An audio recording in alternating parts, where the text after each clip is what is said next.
Bueno, muy buenas noches a todos, hermanos y hermanas. Bienvenidos a este sexto encuentro en este curso de introducción a la Sagrada Escritura, en el que, como hemos venido repitiendo, estamos considerando la doctrina de la Iglesia Católica sobre la palabra de Dios.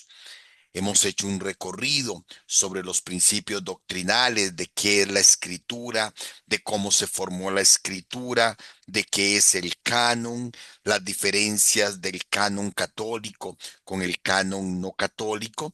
Y hace 8 días comenzábamos con otra etapa que es precisamente la interpretación. Cuando le preguntamos a la iglesia cómo tenemos que interpretar la palabra de Dios, la Iglesia, sobre todo a través del Concilio Vaticano II y del Catecismo Universal, nos dice que en primer lugar tenemos que considerar los géneros literarios. Y analizábamos hace 8 días, pues que los géneros literarios es diferentes formas de expresar la verdad, diferentes maneras de comunicarnos que utilizamos los seres humanos para expresar nuestras ideas, para expresar una idea concreta, pero recurriendo a varias formas distintas. Analizábamos que en la vida diaria, en la vida de todos los días, conocemos perfectamente el género literario narrativo, o el género literario poema, canción, novela, cuento, chiste, refrán, parábola, alegoría, en fin, todas estas formas que utilizamos en la comunicación oral y en la comunicación escrita para expresarnos, para comunicarnos. Hace 8 días iniciábamos el estudio de algunas de los géneros literarios más importantes en la Sagrada Escritura. Veíamos el género histórico, recordando que la historia en la Biblia es una historia con intención teológica, no es la historia como ciencia social. Dentro de la historiografía, dentro de la historia, analizábamos la épica, la epopeya, analizábamos también la historia novelada, novelas que se hacen presente en la Sagrada Escritura, en donde bajo la inspiración divina el autor inventa una historia con personajes ficticios y en situaciones ficticias para para transmitirnos un mensaje de verdad, una palabra, la palabra de Dios que ilumina siempre nuestra vida. Y antes de seguir el recorrido por algunos de los géneros literarios más importantes, pues vamos a invocar la presencia del Espíritu Santo para que sea Él el que continúe guiándonos en este encuentro. En el nombre del Padre, del Hijo y del Espíritu Santo. Amén. Amén. Ven Espíritu Divino, manda tu luz desde el cielo. Padre amoroso del pobre, don en tus dones espléndido, luz que penetra las almas, fuente del mayor consuelo. Ven dulce huésped del alma, descanso de nuestro esfuerzo, tregua en el duro trabajo, brisa en las horas de fuego, gozo que enjuga las lágrimas y reconforta en los duelos. Entra hasta el fondo del alma, divina luz, y enriquécenos. Mira el vacío del hombre, si tú le faltas por dentro. Mira el poder del pecado cuando no envías tu aliento. Riega la tierra en sequía, sana el corazón enfermo, lava las manchas, infunde calor de vida en el hielo, doma al espíritu indómito, guía al que tuerce el sendero. Reparte tus 7 dones según la fe de tus siervos. Por tu bondad y tu gracia, dale al esfuerzo su mérito. Salva al que busca salvarse y danos tu gozo eterno. Amén. San José, esposo de la Virgen María, ruega por nosotros. Bueno, les decía que vamos a continuar analizando algunos de los géneros literarios más importantes de la Sagrada Escritura, pero antes de iniciar, no sé si hay alguna pregunta, algún comentario, ¿verdad? que por favor nos puede hacerlo en este momento. Si alguno tiene una pregunta o algo, con toda confianza, o algún comentario con respecto a este tema que iniciamos hace 8 días y que continuamos sobre los géneros literarios. Bueno, ninguno. Ok. Perdón. Bueno. Continuamos entonces. Vamos a ver que también, una vez que hemos visto el género literario histórico, ¿verdad? En donde insistimos, no se trata de la historia por la historia, sino la historia con una intención teológica, transmitir una enseñanza, una verdad de fe. Otro de los géneros más importantes en la Sagrada Escritura es el género lírico o el género poético. Con este género se expresan siempre sentimientos muy profundos del corazón humano. Podemos expresar alegría, tristeza, admiración, gozo, amor. En fin, los sentimientos profundamente humanos y religiosos y las vivencias de cada día. Por eso vamos a encontrar en la Biblia muchísimos poemas, ¿verdad?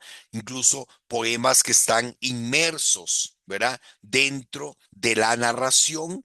No se trata nada más de que decir, bueno, este libro es de género literario tal. No, en la narración o en la historia bíblica se puede interrumpir la narración para expresar, para poner un poema. Por ejemplo, cuando escuchábamos, veíamos que la epopeya que nos habla de el paso de de los judíos por el por el mar Rojo, ¿verdad? Y una vez que pasan, inmediatamente el autor sagrado nos presenta un cántico, ¿verdad? A María, la esposa, la hermana de Moisés, entonando junto con Moisés y toda la comunidad un canto, un poema, ¿verdad? Tenemos poemas, tenemos los salmos, que son un género literario específico, en donde se recurre precisamente a la poesía para elevar a Dios oraciones, oraciones que expresan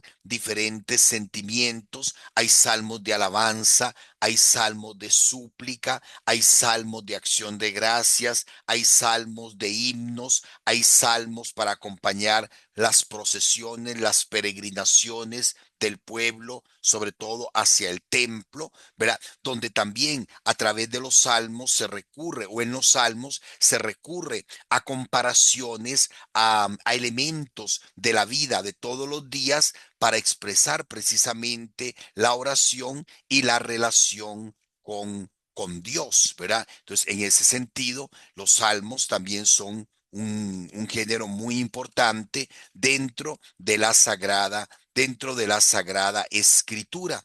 También, junto con los salmos, tenemos lamentaciones, que eran composiciones poéticas que se utilizan en momentos sobre todo de angustias, ya sea una lamentación personal por el duelo, por una enfermedad, por una situación difícil, o las lamentaciones comunitarias que se expresan, ¿verdad? Oraciones comunitarias ante una guerra, ante una catástrofe natural, ante una peste, en fin, género lírico o poético.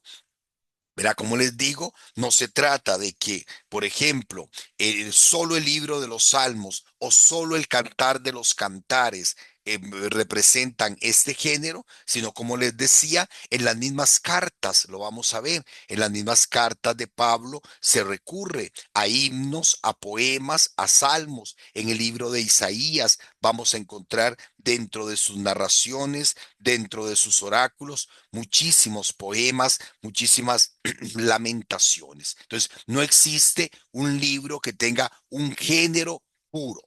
Un único género. Este libro usa solo este género literario, no, se dan también combinaciones de los géneros. Como les digo, por ejemplo, en la novela de Jonás, se encontramos salmos, oraciones, ¿verdad? A manera de salmos que los personajes, sobre todo Jonás, proclama, dice, ¿verdad? Y entonces en medio de la narración novelada, ¿verdad? En medio de la novela, se expresan también, se incorporan también estos otros géneros literarios.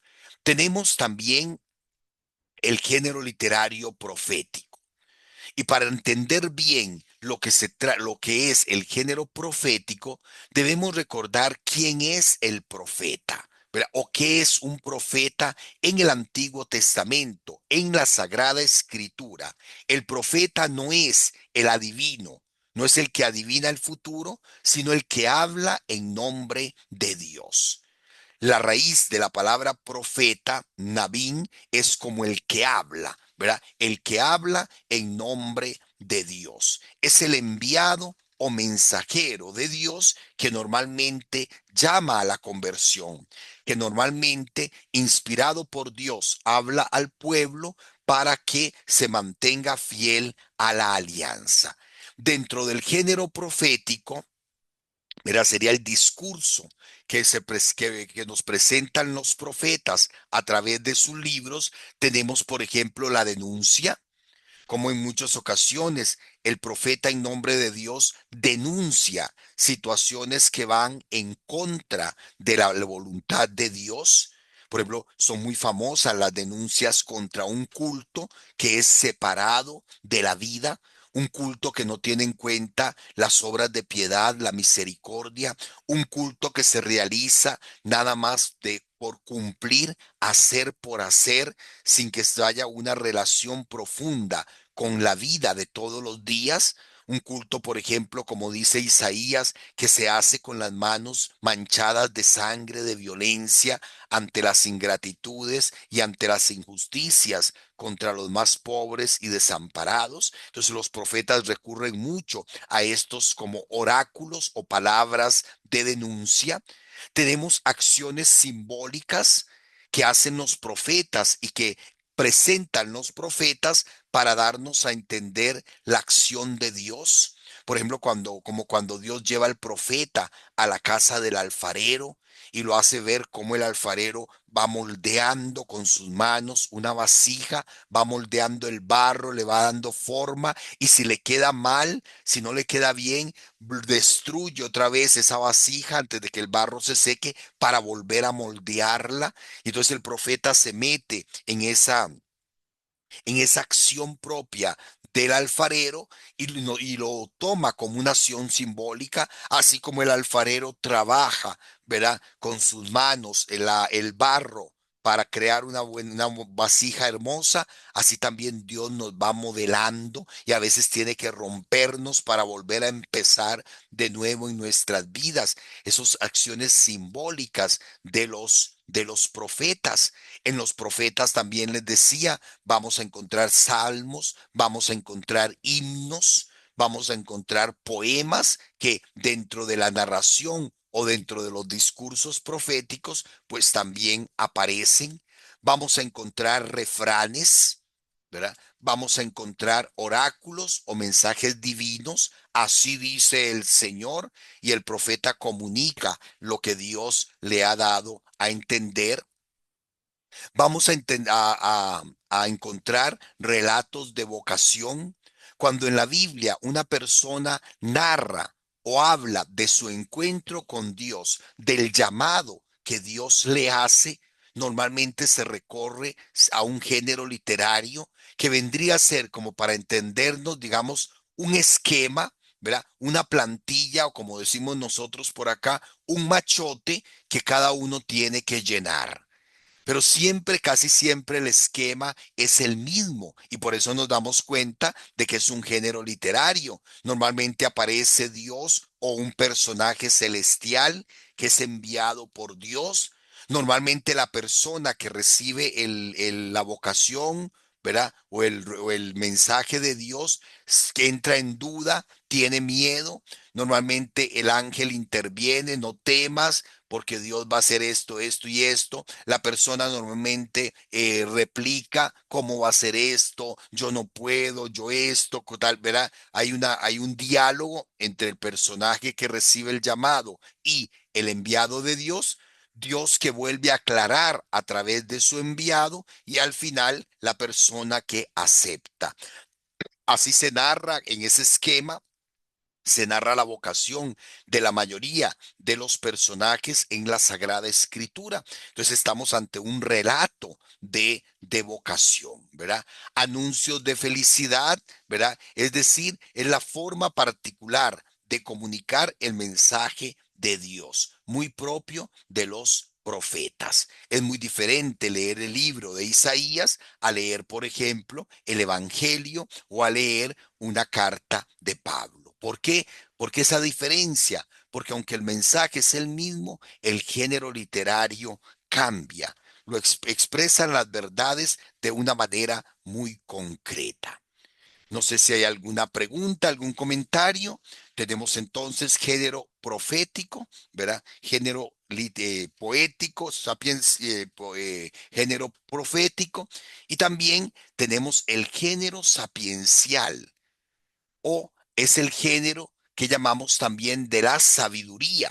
Es el género bíblico que aparece presentado en forma de refranes, proverbios, dichos o sentencias que expresan la sabiduría que las personas van adquiriendo a través de la experiencia y que a través de esa sabiduría descubren la acción y la voluntad de Dios. Por ejemplo, cuando uno lee el libro de los proverbios, cuando uno lee el libro del eclesiástico, el libro del eclesiastés, el libro mismo de la sabiduría, en fin, se da uno cuenta, hay un género sapiencial, hay una corriente muy concreta, de una época muy concreta de la historia de la humanidad, que entra también en el mundo bíblico y que entonces recoge las enseñanzas de Dios a través de estos proverbios, dichos o sentencias.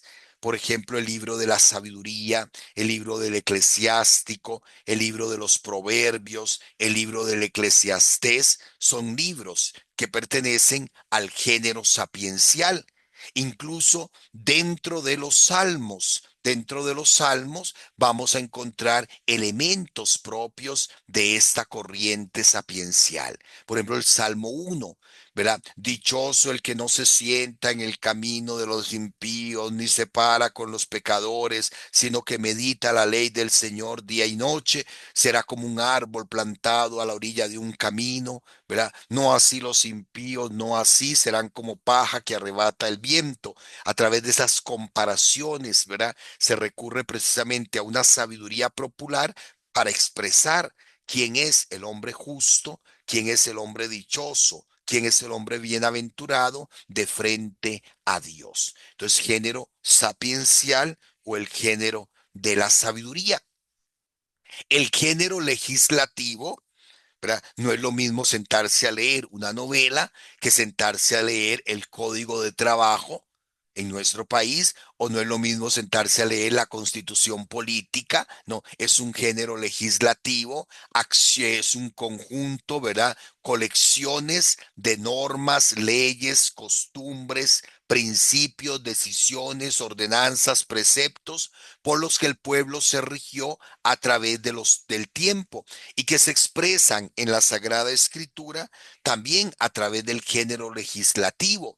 Las leyes no figuran en la Biblia como códigos independientes o separados, sino que se van mezclando. Hay narraciones que hablan de los orígenes del pueblo y en los que se entrelazan también pues estas normas, estas leyes, estas costumbres, en fin, este género legislativo para justificar precisamente la constitución y la fundación del pueblo según la voluntad de Dios. Entonces vamos a encontrar muchos géneros legislativos, por ejemplo, el decálogo, la alianza, se nos va narrando cómo Dios hace alianza con Moisés en el monte Sinaí, cómo Dios verá y Dios le entrega las tablas de la ley e inmediatamente se presenta este código de la alianza, que no son solamente los 10 mandamientos, sino que son un montón de leyes que se desprenden de esta alianza de Dios con Israel, ¿verdad? A través de Moisés. Ahora, llama mucho la atención que las leyes todas se le atribuyen a Moisés, porque para el pueblo egipcio, el hebreo, perdón, para el pueblo judío, Moisés es el legislador. Y entonces ellos tienen en la cabeza, Moisés es el que nos da la ley. No importa que las leyes se hayan hecho 100 años después de la muerte de Moisés, pero toda la ley tiene su origen, según ellos, en Moisés. Por eso el código, el género legislativo es muy importante, sobre todo en el Antiguo Testamento. Encontramos en el Levítico todas las leyes que tienen que ver con el culto, que vean que se pone en el Levítico dentro de la Torá en época de Moisés, aunque sabemos que en cuando estaba Moisés todavía no existía el templo y por lo tanto no existía el culto. Eso fue muchos años después, las leyes con respecto a los sacrificios, a los holocaustos, pero el autor sagrado las pone, ¿verdad? Las adelanta, digámoslo así, para demostrar que fue Moisés el que las dio. Porque así pasó, no, sino simple y sencillamente porque Moisés es el representante de la ley, es el legislador por excelencia. Entonces, para el pueblo judío, todas las leyes hunden sus raíces en Moisés. Lo mismo en el Deuteronomio, donde vamos a encontrar un montón de leyes del Éxodo y del Levítico, pero actualizadas. ¿Por qué? Porque, por ejemplo, una cosa era el pueblo en el Éxodo, cuando andaban caminando, cuando era un pueblo nómada. Otra cosa es el pueblo cuando ya está sedentarizado, cuando ya viven en ciudades, cuando ya tienen una organización política, cuando ya incluso tienen esclavos, en fin, cuando el pueblo ha ido desarrollándose, pues necesita la ley actualizada. Porque habían situaciones que no se daban en el desierto, pero que ahora sí se dan cuando ellos están ya en las ciudades propiamente dichas. Entonces vean que es el género literario legislativo, expresar las leyes y expresarlas siempre en un contexto narrativo, haciendo referencia sobre todo a los orígenes del pueblo. ¿Alguna pregunta, algún comentario? ¿Vamos bien? ¿Se va entendiendo? Do- Doña Sí, Erika, padre, sí se ¿sí? entiende. Ok. Sí, Bueno, eh, muy lo que, lo que quería comentarle es que es muy curioso. Me imagino que usted más adelante, o no sé si no es el curso, nos explicará que es muy interesante leer esa parte del Éxodo, del Levítico y del Deuteronomio, porque hay cosas que son como muy complicadas de entender claro. a nuestra actualidad. Sí, Pero sí, ujú, perdón, seguí. sí, pero uno trata, ¿verdad?, como de entender la relación que tienen y el por qué en el contexto. Ujú. Pero sí, digamos, son como que no aplican actualmente a Exacto, lo que Erika. nosotros estamos, ajá, Exacto, porque precisamente responden a situaciones concretas del pueblo que ya para nosotros no. Por ejemplo, digamos, cuando uno lee los códigos sobre los esclavos, las leyes sobre los esclavos, cómo había que tratar a los esclavos, qué derecho tenían los esclavos, qué derecho tenía la persona sobre el esclavo, ¿verdad? Ya son cosas que para nosotros quedaron superadas a mucho tiempo antes y que sobre todo quedan superadas precisamente por el mandamiento del amor y la igualdad de dignidad de todo ser humano, ¿verdad? Que brota precisamente del mandamiento del amor de Jesús, ¿verdad? Entonces, sí, claro, hay muchas cosas complicadísimas, ¿verdad? Por ejemplo, como en estos libros se habla de situaciones que incluso para nosotros nada que ver. ¿Verdad? Nada que ver, la mujer es estéril, entonces el marido puede acostarse con la esclava puede parir a su hijo sentada en los regazos del ama, de la esposa del jefe, y entonces ese hijo ya es como si fuera hijo no de la esclava, sino del amo. ¿Verdad? Y todas estas cosas que para nosotros son raras, inconcebibles y a veces hasta inmorales, pero ahí forman parte de todo este proceso, ¿verdad? Legislativo en el que Dios fue llevando poco a poco a su pueblo hasta alcanzar la plenitud que se da precisamente en la ley del amor. ¿Ok? Bueno, tenemos también Gracias, padre. tenemos otros géneros que tal vez más interesantes, ¿verdad? Sobre todo por la curiosidad que tenemos, que suscitan, ¿verdad? El género apocalíptico. Cuando nosotros hablamos de apocalipsis, la palabra apocalipsis significa revelación, ¿verdad?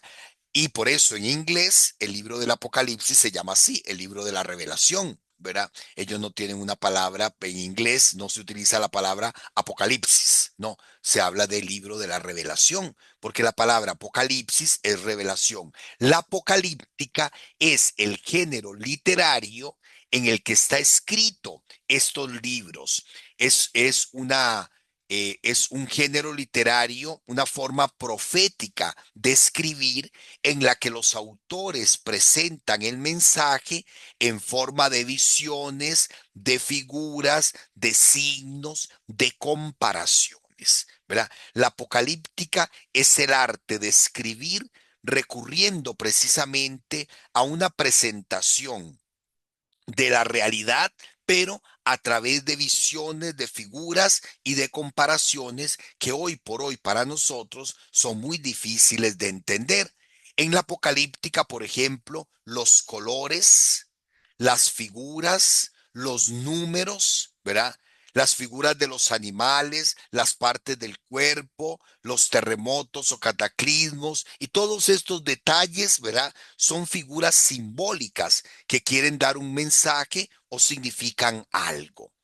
Y entonces cuando uno estudia la apocalíptica y cuando uno estudia el apocalipsis, en primer lugar tiene que darse cuenta de eso, de que son elementos simbólicos. Y uno tiene que tratar de entender la simbología del apocalipsis para poder descubrir la verdad que se quiere transmitir a través de este género literario. Les voy a poner un ejemplo. En Apocalíptica se utiliza lo que se llama la gematría. La gematría es darle a las letras un valor numérico. Por ejemplo, digamos, vamos a ver, eh, por ejemplo, Ana, ¿verdad?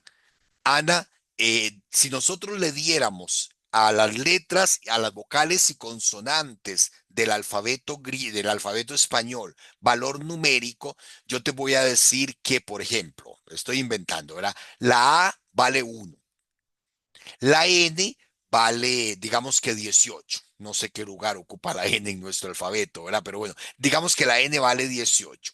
Entonces, 1 más 18 más 1, que sería Ana, en lugar de poner Ana, ponemos 1, 18, 1, sumamos eso, entonces Ana sería el 20. Entonces, en lugar de decir Ana, yo digo el 20.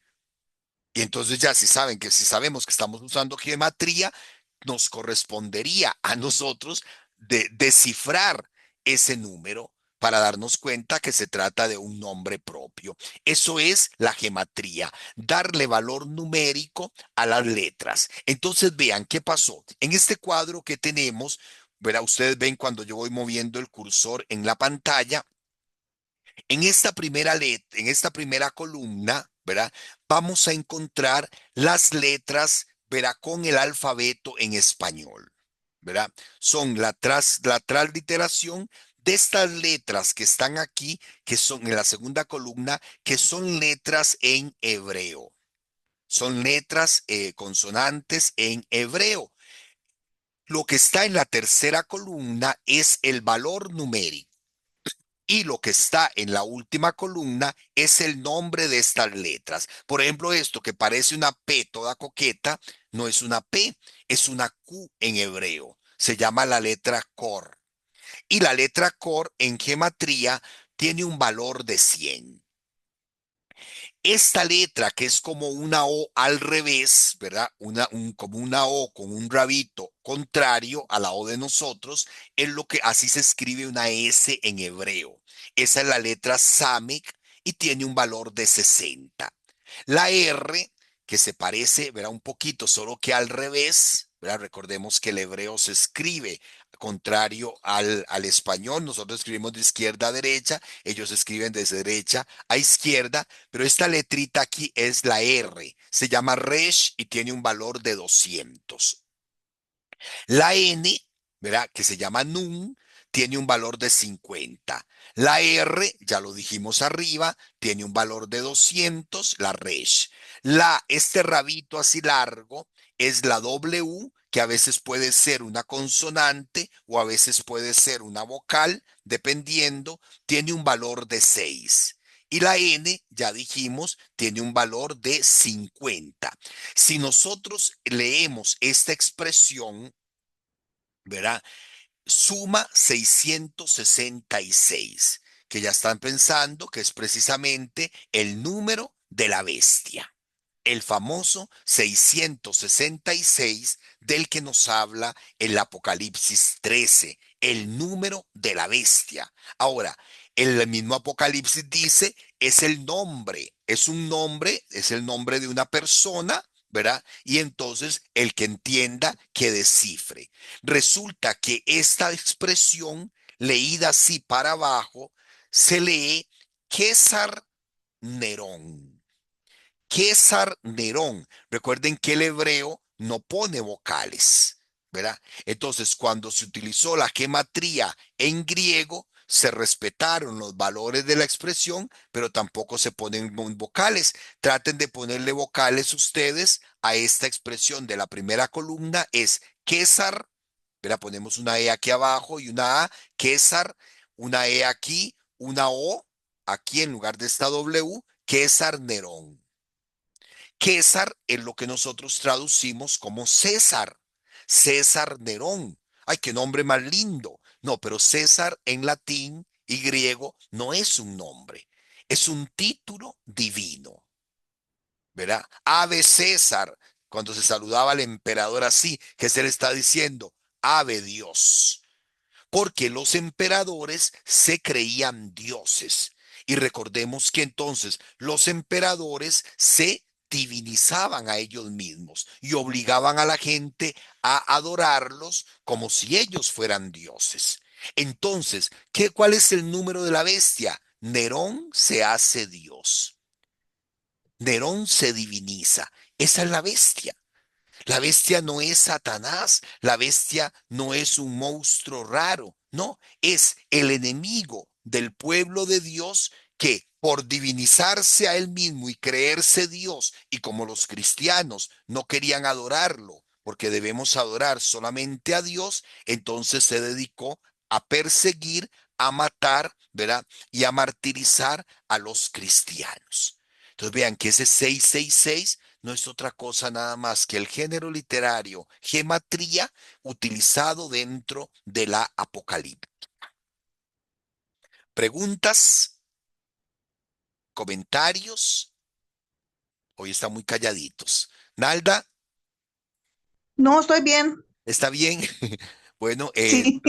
Luz No, Miriam, eso. Luz Miriam, una preguntita.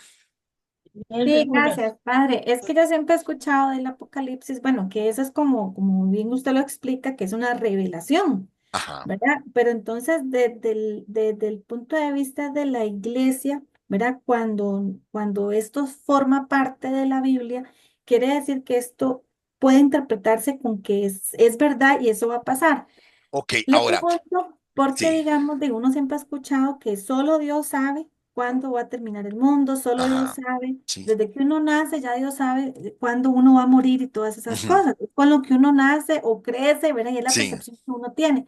Pero a mí siempre me ha inquietado el tema del Apocalipsis, el sí, libro como tal. porque precisamente la idea que nosotros tenemos, Luz Miriam y hermanos, es que el Apocalipsis habla de las cosas del final. Que la Exacto, Apocalipsis, es cuando el sí, mundo va a que, terminar, supuestamente. exacto, no, el Apocalipsis no habla del fin del mundo. El Apocalipsis habla del triunfo de Jesucristo sobre la muerte y el mal. Y entonces, a una comunidad que está siendo perseguida, a una comunidad que está sufriendo, el autor del Apocalipsis le expresa un mensaje. Bueno, Dios, verá, a través del autor del Apocalipsis, digamos, a través de Juan, le expresa un mensaje de confianza. Es como si te dijera, Luz Miriam, usted está pasando por un problema, usted tiene muchos problemas en su casa, usted tiene muchas dificultades, estamos en un momento de muchas guerras, de mucha violencia, de mucha inseguridad social, pero no se desanime, no se desespere, porque Cristo ha triunfado sobre todo eso y tarde o temprano nosotros vamos a participar del triunfo de Cristo. El Apocalipsis, hermanos, es el libro más lindo del consuelo y de la esperanza que tenemos en la Biblia. Por eso, ¿cómo empieza el Apocalipsis? Bienaventurados los que escuchen estas palabras. Es un dar consuelo en un momento de dolor, en un momento de desesperación. Claro, Luz Miriam y hermanos, no te lo decí, no nos lo dice, así como te lo estoy diciendo yo. Te lo dice a través de un montón de símbolos, un montón de comparaciones, un montón de imágenes que, claro, si vos no las sabes interpretar, te ponen la piel de gallina. Porque Sí, nos no, habla, y de por, hecho es así, por ejemplo, que uno escuche de lo que uno ha podido leer poquito, porque a mí me asusta sí, el ok, Apocalipsis, les ¿verdad? Que los prometo, 7 sellos y que los 3 días de sí, oscuridad y que un montón de situaciones ahí, ¿verdad? ok, porque son precisamente, es apocalíptica, ¿verdad? Es recurrir a comparaciones, a imágenes, a símbolos para expresar un mensaje de consuelo. Ya yo he dado 3 veces el curso del Apocalipsis y estoy esperando pronto volver a ofrecerlo y ya ustedes lo van a poder hacer también. Es un curso en dos partes, ¿verdad? Donde vamos leyendo todo el Apocalipsis y donde uno va descubriendo cómo repetida una y otra vez siempre es el mismo lenguaje. Un mensaje de esperanza y de consuelo a una iglesia que está siendo perseguida, ¿verdad? Pero es el problema del Apocalipsis es el género literario apocalíptico, ¿verdad?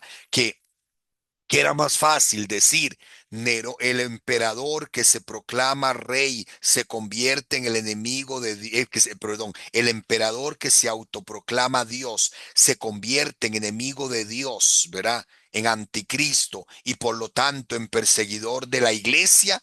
Era más fácil decirlo así, pero por el género literario no se dice así. Se habla de una bestia que se levanta y que quiere acabar con el pueblo y que escupe fuego y que tiene contactos y que hace contactos con otros reyes para oprimir al, ¿verdad? Y que se preparan para una gran guerra y todo, pero al final son derrotados. Al final, el Apocalipsis dice, la bestia, ¿verdad? Y sus secuaces al final son enviados al lago de azufre. ¿Por qué? Porque el triunfo lo tiene Dios, ¿verdad? Porque en definitiva el mal, al mal podemos aplicarle, aunque nos cueste entenderlo y aunque nos duela y aunque nos lastime, al mal podemos aplicarle ya, perro que ladra, no muerde. Porque el mal ha sido derrotado y Dios nos va a hacer participar del triunfo. Si nosotros leemos el Apocalipsis en ningún momento dice cuándo va a venir. Las trompetas, los sellos, todo es un círculo en el que se va narrando la historia para recordarnos que el bien va a triunfar sobre el mal, ¿verdad? Que el bien va a triunfar sobre el mal. Bueno, tenemos la gematría entonces. Para nosotros la simbología y el vocabulario de la apocalíptica es extraño, pero en la época en que fue escrito eran elementos utilizados y por lo tanto perfectamente entendibles por los oyentes. Por ejemplo, si yo les digo a ustedes, ¿verdad? La bestia, ¿verdad? De 7 cabezas, ¿sí? ¿Ustedes qué se imaginan, hermanos? Cuando yo digo la bestia de 7 cabezas, ¿qué se imaginan ustedes? De un monstruo ahí raro, ¿verdad? Como salido de una película de terror.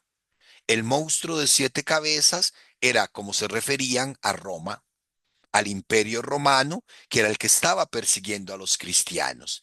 ¿Y por qué por 7 cabezas? Porque Roma en la historia era conocida como la ciudad fundada en 7 colinas. Y todavía hoy usted puede recorrer Roma y visitar las 7 colinas. ¿Verdad? La colina Vaticana, donde está el Vaticano, es una de las colinas. La colina Corinale, la colina Gianiculense, son como 7 montes que están alrededor de donde se fundó Roma y que entonces en su época Roma se le conocía como la ciudad de las 7 colinas. El Apocalipsis habla de la bestia de 7 cabezas. Entonces, son simbolismos que, como les digo, para nosotros ya son difíciles de entender, pero que en su época eran comprensibles. Ahora, la apocalíptica no es propia del libro del Apocalipsis. En la apocalíptica, ¿verdad? O encontramos ejemplos de apocalíptica en el libro de Ezequiel, en el libro de Isaías, en el Antiguo Testamento, el Apocalipsis de Juan en el Nuevo Testamento, incluso en algunos pasajes del Evangelio encontramos este género literario apocalíptico. Por ejemplo, ¿qué dice San Mateo? ¿Cómo narra San Mateo la muerte de Jesús? ¿Quién se acuerda? Cuando San Mateo nos narra la muerte de Jesús, la pasión y la muerte, ¿qué dice San Mateo? Cuando Jesús muere, ¿qué pasa? No es que se desgarre el velo, el templo y todo eso. ¿Quién es Adrián? Jonathan, Ah, Jonathan, perdón. Ya iba a molestar a Adrián porque me dijo que hoy no podía. Jonathan, sí, en el Evangelio de Marcos, sobre todo, se desgarra el velo del templo, un elemento apocalíptico. Un elemento apocalíptico. ¿Por qué? Porque se está hablando de un simbolismo. Algo que era real, un velo que había en el templo, ¿verdad? Se utiliza, ¿verdad? Se presenta desgarrado para dar un mensaje muy lindo. Y entonces hay que tratar de descifrar a ese mensaje apocalíptico que da Marcos. Les cuento. Imagínense que en el templo de Jerusalén, el lugar más sagrado, el santo de los santos, nadie podía entrar allí. Solamente el sumo sacerdote, ¿verdad? Una vez al año, nada más. Y para que la gente no viera, para que el resto de sacerdotes y el resto de personas no pudiera entrar ni ver lo que allí había un gran telón, como decir el telón del Teatro Nacional. Entonces, ¿cuál era la función de ese telón? Evitar, digamos, que las personas entraran en la presencia de Dios. Ese telón era como un obstáculo, digámoslo así, que existía en el templo para que yo no pudiera entrar a la presencia de Dios, para que yo no pudiera ver la presencia de Dios que estaba en el Santo de los Santos, en la concepción del pueblo de Israel. Cuando Jesús muere, ¿qué pasó, Jonathan? ¿Qué nos dijiste?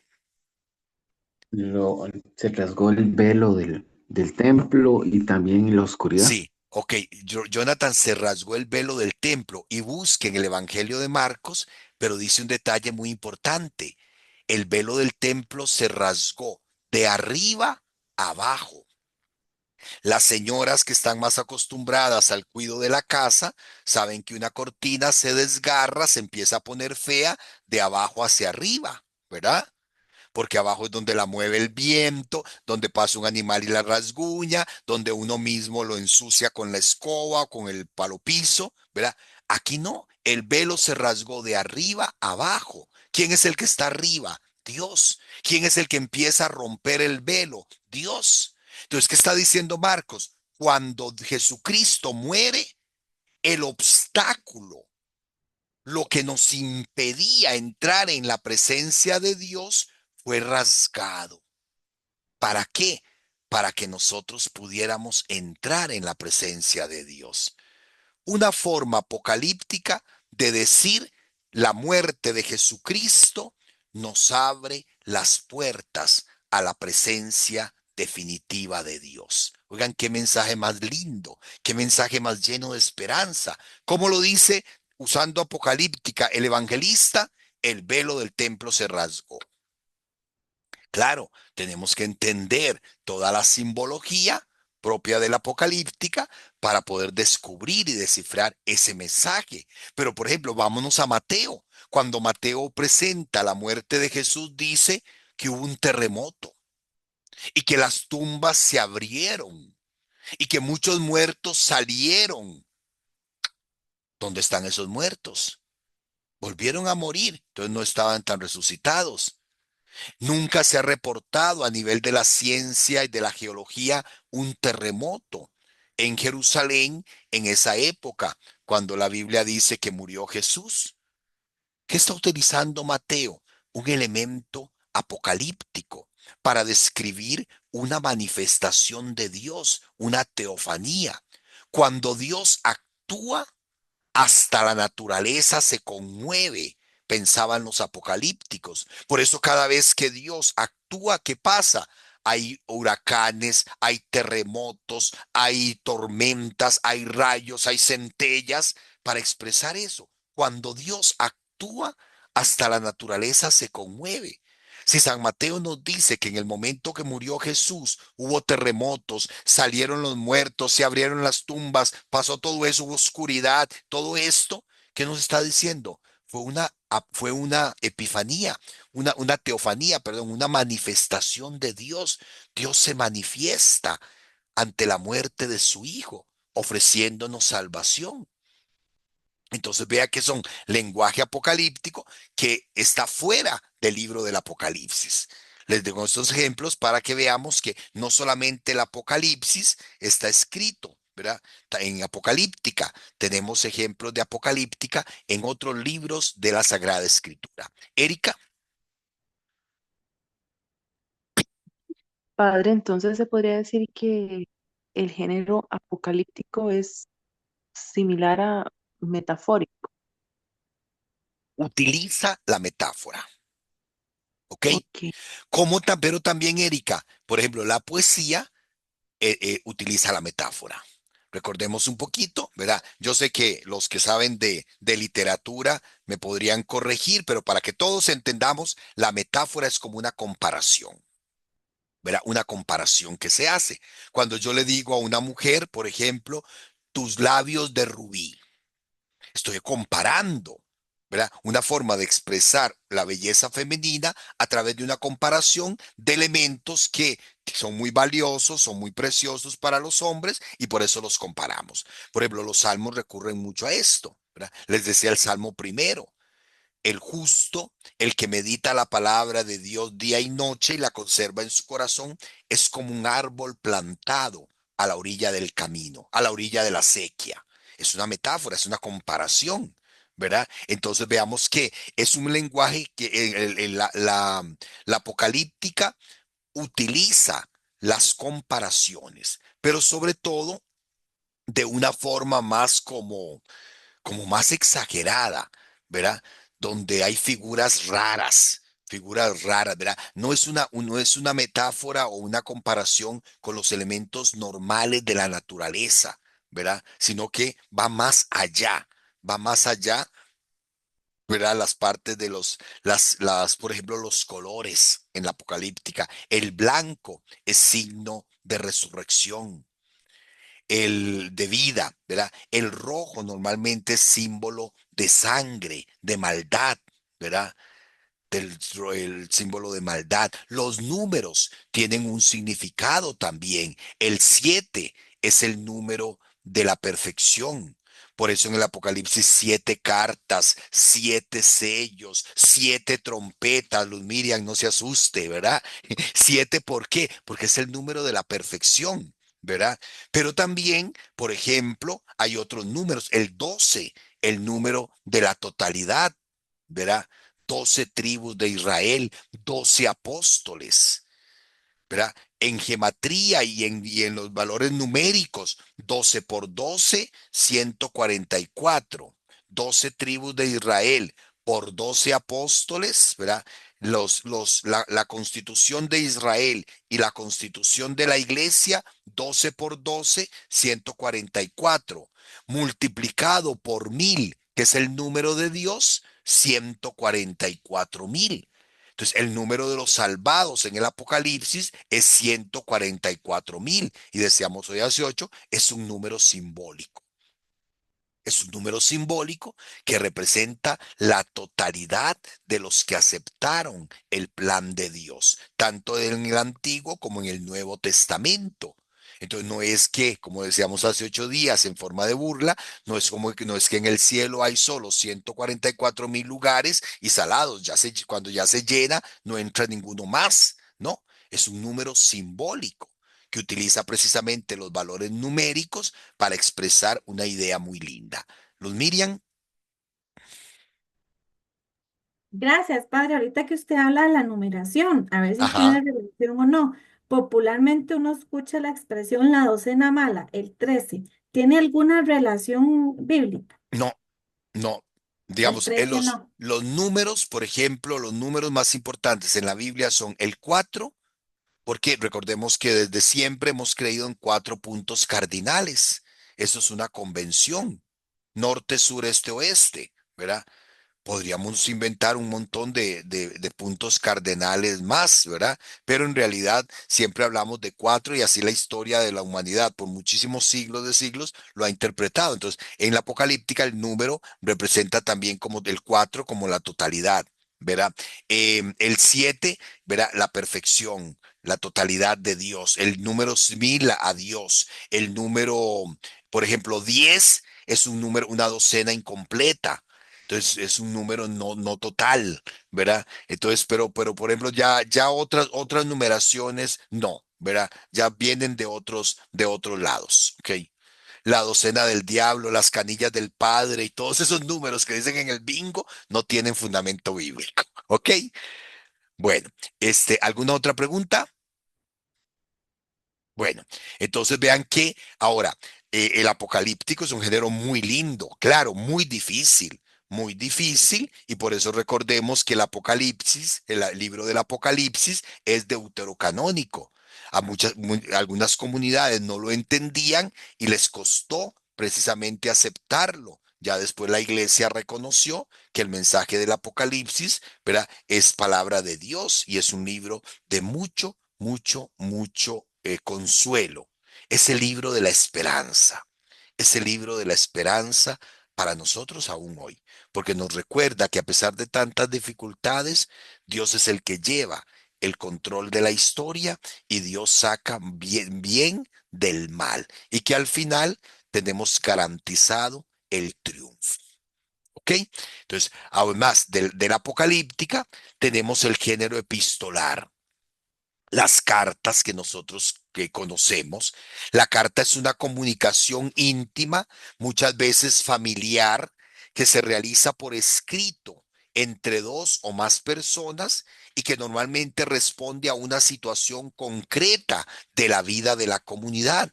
Es uno de los géneros literarios más importantes de la Biblia, porque 7 cartas del Apocalipsis, ¿verdad? Vamos a encontrar 7 cartas y 21 libros del Nuevo Testamento son cartas. Entonces vean que el género epistolar hay que saber entenderlo, ¿verdad? Porque es el más usado en el Nuevo Testamento. Cinia,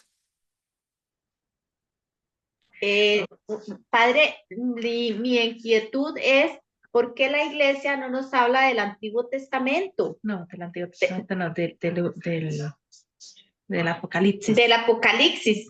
claro, claro que sí nos habla. Claro, hay muchas misas donde se proclaman textos del Apocalipsis.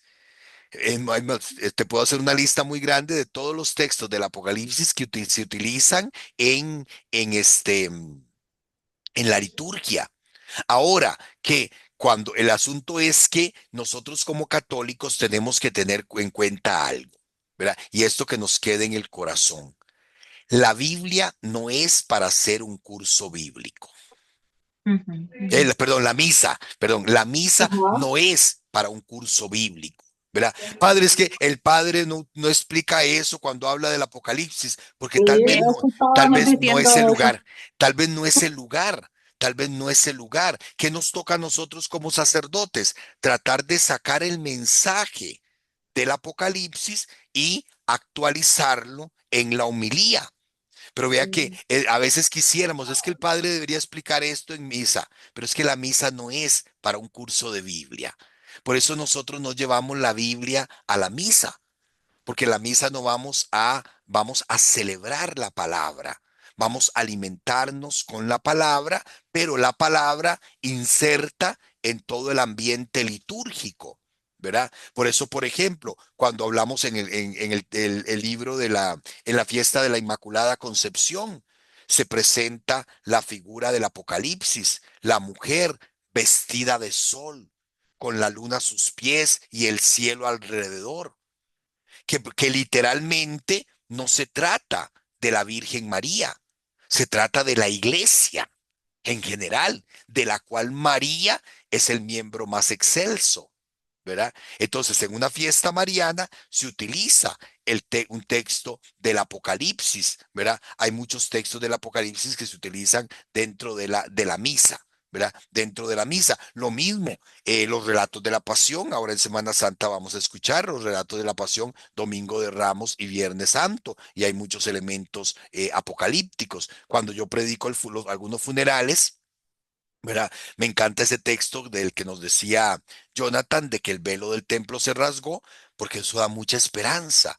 Lo que nos impedía entrar en la presencia de Dios fue arrancado por el mismo Dios.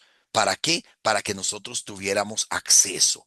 Y eso en un momento de duelo, ¿verdad? Nos ayuda a entender la muerte, no como no como un final trágico, sino como un paso al encuentro con Dios.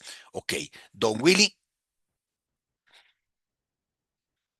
No, en- no, nada más era un comentario precisamente relacionado con la pregunta que hacía la compañera. ajá, Es parte de un poco, siento yo, a veces el problema que tenemos nosotros los católicos. sí, Eh, y digo el problema que tenemos porque me incluyo, o sea, eso al final de cuentas me incluye a mí también. Primero, que no entendemos y nos ha costado mucho entender qué es la misa. Primero que la llamamos misa, ujú, tal vez siendo lo correcto la Eucaristía, ¿verdad? Pero bueno, independientemente de eso, nos cuesta entender obviamente qué es eso y a qué vamos realmente. Tampoco entendemos que la misa tiene tres partes, ujú, ¿verdad?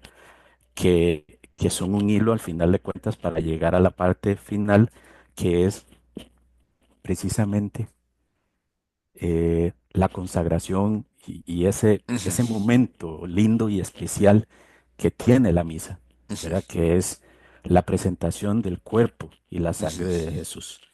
Pero también nos cuesta entender que en las misas de precepto, digamos los domingos, hay una diferencia con respecto a las misas de los días entre semana, por ajá, ejemplo, que entre semana se lee una sola lectura junto con un ujú, evangelio, ajá, mientras que los domingos se leen dos lecturas, ujú, además del Salmo y el y, Evangelio, y el cuatro. Evangelio, Ujú, y que además esos cuatro lecturas, por decirlo, para llamarlo de esa forma,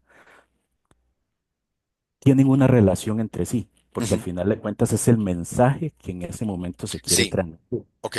¿verdad? Por eso les digo, hermano, que don Willy, que cuando se utiliza la palabra de Dios dentro de la liturgia, ¿verdad? Es el ambiente litúrgico, la celebración propia, lo que nos ayuda a entender el mensaje, ¿verdad?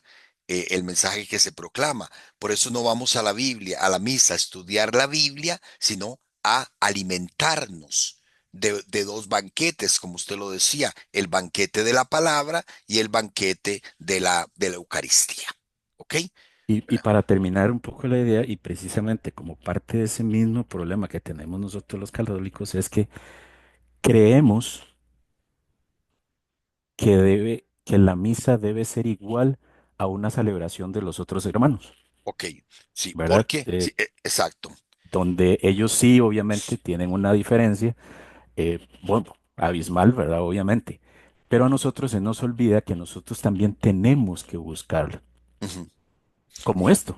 este Exacto. curso. Sí, ahora, sí, sí reconocemos, por ejemplo, y tenemos que reconocerlo con humildad, que hay una gran ignorancia en cuestión bíblica, ¿verdad? De parte de los católicos. Y esto puede explicarse incluso por razones históricas, que los protestantes, a pesar de los errores que cometen a la hora de interpretar eso, han tenido un mayor contacto con la palabra, hay que reconocerlo, ¿verdad? Y eso no, yo creo que de negarlo sería tapar el sol con un dedo.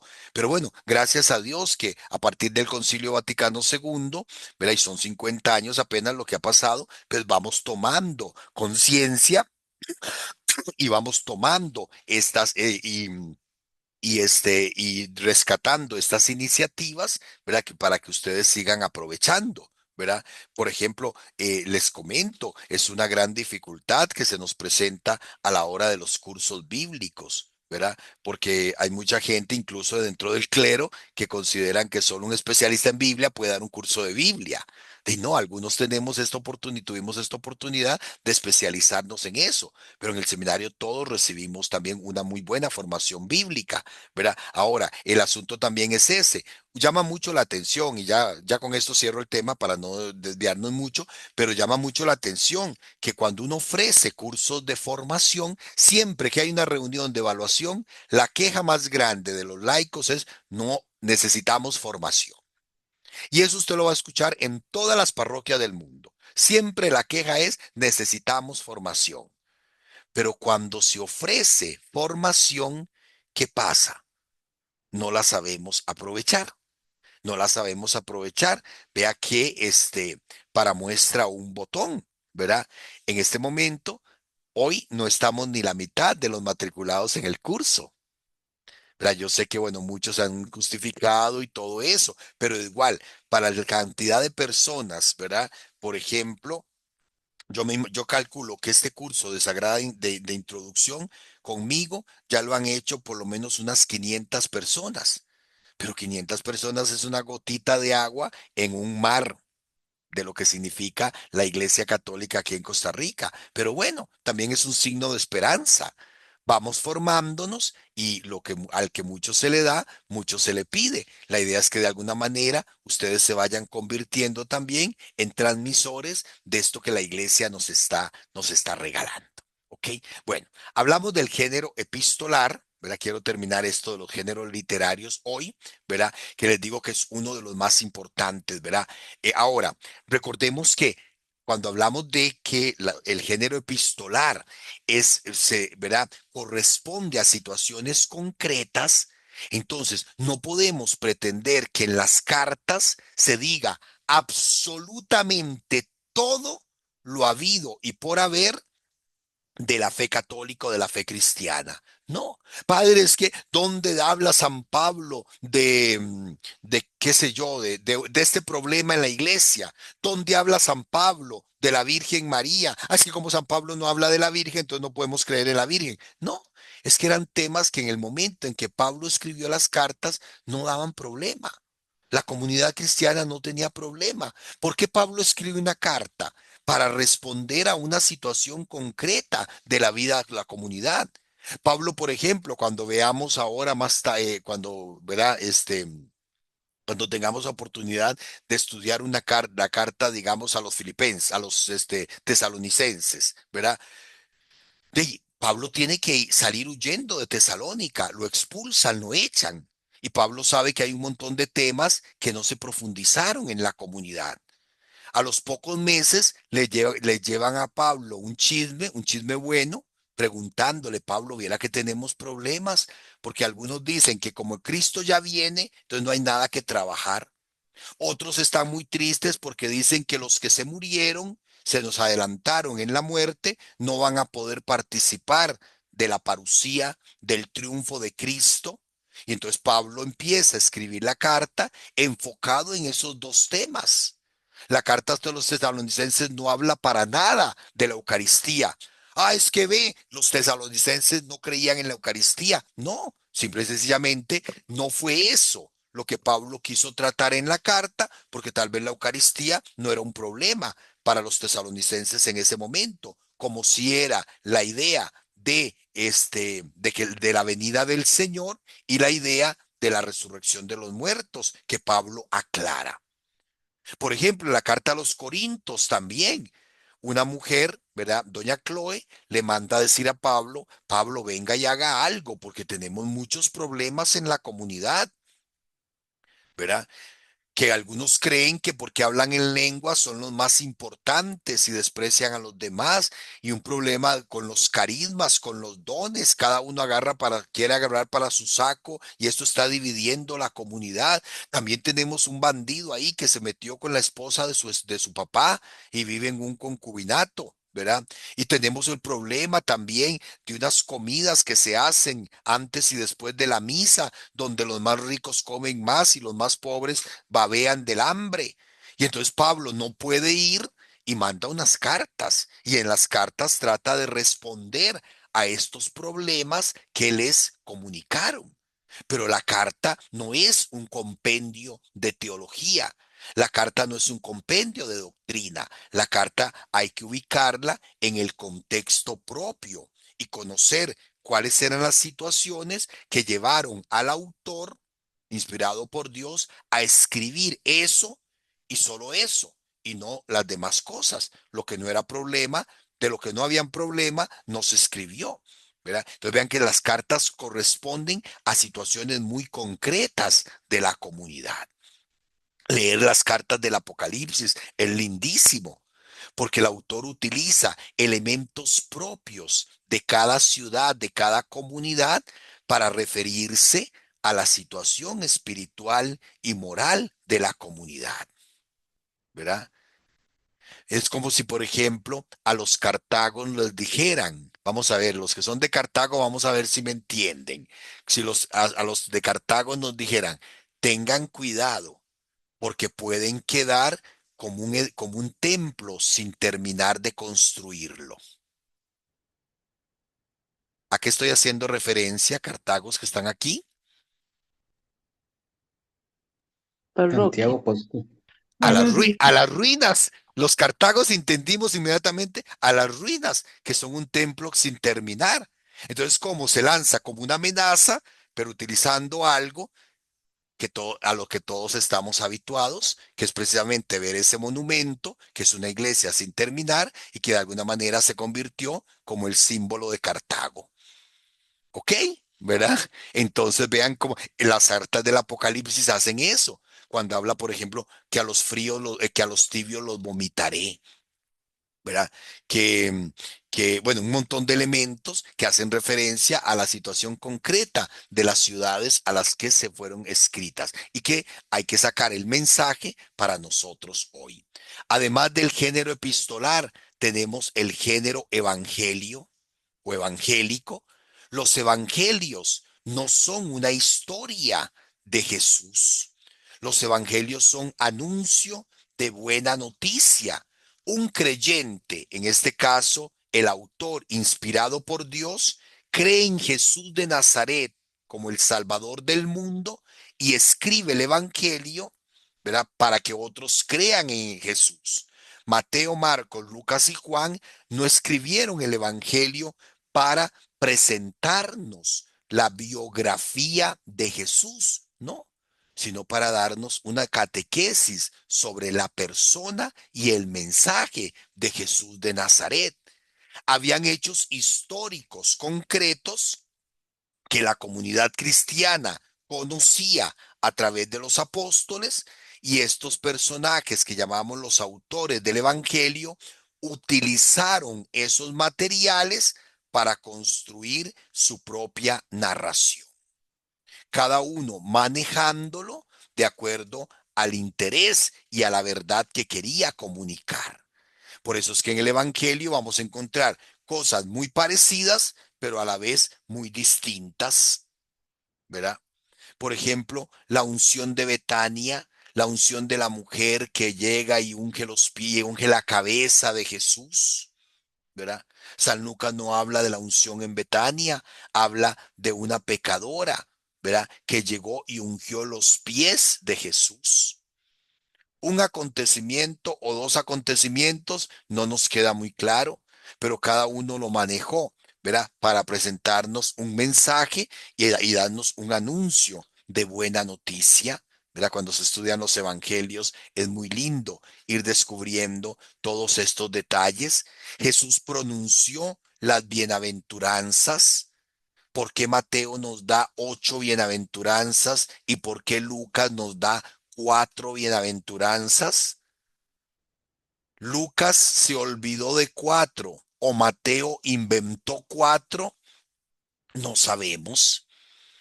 Cada uno utiliza el material que conocía para expresarnos el mensaje en este género evangélico, que es un anuncio de buena noticia, ¿verdad? Los evangelios escritos, les digo, no son una biografía o una descripción exacta de la vida de Jesús. No intentan narrar una historia completa acerca de él, aunque cuentan hechos históricos.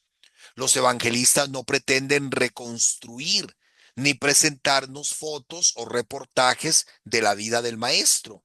Los evangelios son una catequesis sobre Jesucristo, un anuncio sobre su persona, una proclamación, un pregón sobre Jesús para que acojamos su persona, su vida, sus palabras como fuentes de vida y de salvación. Es muy lindo leer el Evangelio de Lucas cuando comenzando dice, yo también he decidido escribirlo para que conozcas la solidez de las enseñanzas que has recibido. San Lucas no escribe el Evangelio para convertir a los paganos. San Lucas le escribe el Evangelio a cristianos como nosotros para que fortalezcamos nuestra fe en Jesucristo el Señor. Entonces es un género literario también. Otros géneros literarios en la vida, relatos legendarios, casi que leyendas para poder expresar la vida de personajes importantes en el Antiguo Testamento, los patriarcas, Abraham, Isaac y Jacob, un montón de relatos legendarios acerca de estos personajes que son considerados los padres de Israel, relatos etiológicos donde se busca dar explicación a algo que cuesta entender. Etiología es presentar las causas de las cosas, la Torre de Babel. ¿Por qué los hombres hablamos diferentes lenguas? Se da una explicación teológica porque Dios quiso confundir las lenguas, ¿verdad? Entonces que hay que saber entender cuál es el significado de ese relato. Otros géneros, la fábula, las exhortaciones morales, los himnos, las historias de milagros, los catálogos de virtudes y de vicios, en fin, todo lo que queremos decir es que para poder entender el mensaje y no equivocarnos con una lectura fundamentalista, hay que saber distinguir el género literario del pasaje que estamos leyendo. Si es una novela, la leemos como novela, buscando cuál es el mensaje central, cuál es la enseñanza teológica que esta novela nos deja. Pero si es una novela, es una novela. No vamos a preguntar, a empezar a hacernos preguntas de cosas que no tienen importancia a la hora de leer una novela. ¿Ok? Un día esto estaba dando un curso y una persona, ¿verdad? Una charla y una persona me dijo, padre, pero es que en la película tal pasa tal cosa. Entonces, sí, en la película. La película habla cosas de la Biblia, pero la película no nos está presentando lo que dice la Biblia. Nos está presentando la historia como la cree el autor de la película. Es que en la película de Moisés se ve tal cosa. En la película, no en la Biblia, ¿verdad? Entonces, tenemos que leer una novela como lo que es una novela. Tenemos que leer el Evangelio como lo que es, no una biografía de Jesús, sino como un anuncio para fortalecer la fe. Tenemos que leer una carta como lo que es una carta, ¿verdad? Un mensaje para solucionar o ayudar a la comunidad en cosas muy concretas. Si nosotros tenemos el problema de que el agua está llegando sucia, le hacemos una carta al alcalde solicitando una explicación a él y a los ingenieros del acueducto de por qué el agua nos está llegando sucia. pero la carta es solo para eso. Entonces alguien va a decir, ay, ¿por qué no le ponemos acerca de los problemas de los caminos, o que hace falta esto, que hace falta un parque, o que hace falta... No, esos son otros problemas que se solucionarán después. Por ahora nos interesa esta carta solo para que nos resolucionen el problema que tenemos con el agua. Entonces, una carta no puede abarcar todo, ¿verdad? Una carta no puede abarcar todo. Las cartas responden a situaciones muy concretas, ¿ok? Y entonces, este sería el tema de géneros literarios, ¿ok? De hoy en 8 días avanzamos otro poquito más con respecto a temas también muy importantes, sobre todo como además de los géneros literarios, hay también otros elementos que tenemos que tener presente a la hora de interpretar la Sagrada Escritura. Preguntas, comentarios. ¿Quedó un poquito claro esto de los géneros literarios? Muy claro, padre, gracias. Bueno, muy Clarísimo, padre, muchas bueno. gracias. Poco a poco ahí vamos avanzando. Entonces, muchísimas gracias a todos. Les regalo la bendición. Hermanos, que la bendición de Dios Todopoderoso, Padre, Hijo y Espíritu Santo, descienda sobre ustedes y sus familias y los fortalezca y acompañe ahora y siempre. Amén. Buenas noches a todos. Nos vemos de hoy en 8 si Dios lo permite. Muchas Buenas gracias. noches.